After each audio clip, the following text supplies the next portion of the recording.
Alam ba ninyo na dito sa Hong Kong, si Tatay Digong ay nirerespeto ng iba't ibang lahi. Marami po mga kababayan natin ang napaproud nung panahon ni Tatay Digong. Bakit?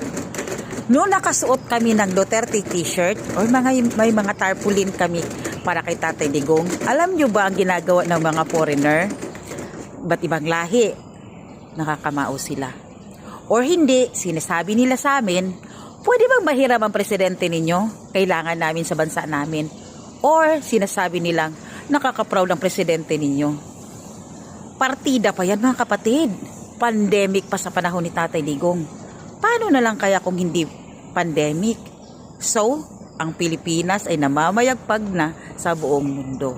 Ikaw, Pinoy, ba't hindi mo nakikita ang kabutihan ni President Duterte?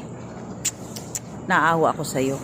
Siguro, sobrang galit mo sa puso mo at hindi ka nakakita ng kabutihan na ginagawa ng isang Pangulong President Duterte o Tatay Digong. Pero ang ibang lahi, ang daming tutuwa at maging masaya sa pamumuno ng ating dating Pangulong Duterte.